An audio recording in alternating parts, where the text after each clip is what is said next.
ironically, Connie Allison, who was one of my early mentors and motivators of wanting to teach. Right. Well, let me ask you, how did you decide you wanted to teach Black history, though? Because you could have taught math or any, Well, let's go there. My first year, the same year I taught Calvin, your older brother, that end of that year, the high school principal wanted me, because I was coaching already at the high school. Right. He wanted me to relocate to the high school. Right.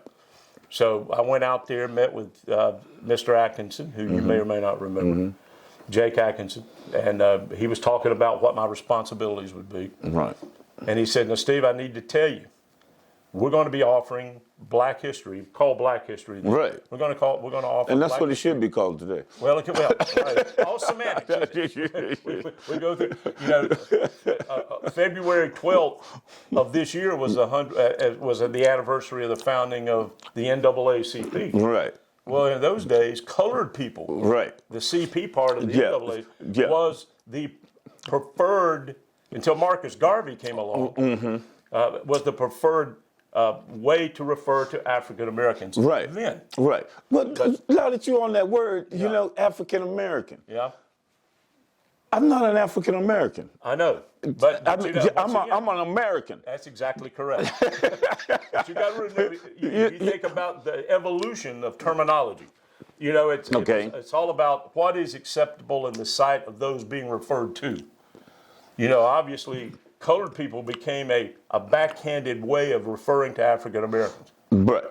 To our Black brethren. Right. But nevertheless, he says, "Now, Steve, we're going to have Afro-American history. It's called Afro-American history." Yeah, we wore afros then. I saw Jesse Jackson the other day, shoulder-wide afro. Right. But nevertheless, he said, "How do you feel about that?" Right. And having grown up like I grew up in Lincoln, my father being my example. Okay. I'll never forget my father. I'm digressing. Jett, stop me if I'm digressing. No. When I was a little boy, we grew up in Lincoln, and as I said, we were coming back from Gastonia one day. Right.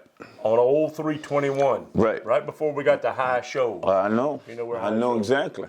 And my dad said, "Steve, I'm going to take you to meet somebody."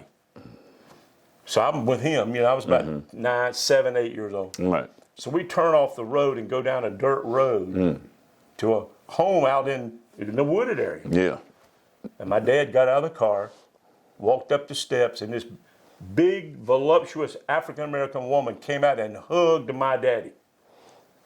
And I'm thinking, well, this is cool. What's going on here? So he walks her out to the car and says, "Steve, I want you to meet the woman that raised me." See, now that's where I was going. Gertrude Robinson. Wow. I remember her name to this day. Wow. Because my next question was going to be, which one of your parents are Black? Because you had it. I hadn't seen a white person or Caucasian. Let's see. I don't. Do you want to be called white or Caucasian? Call me. Really. Because we never asked that question though. No, if you go back, where were the original people discovered? In North Africa. So if you want to look at where we all originated, some went north and got Caucasian characteristics. Right. Others stayed in Africa and had the African American, the characteristics of we're all the Asians. But if you go back to the original person, North Africa. So I guess we're all connected in some way. Well, there you go. See, you know the history. You have to look at it. Well, you know the history, and the thing about it is too. So that's how that. Okay, so I'm getting. It's coming together. Go ahead. Now I'm connected back. I digress. Bad. That's okay. But so Mr. Atkinson said, "Steve, how do you feel about teaching a class of Afro-American history?"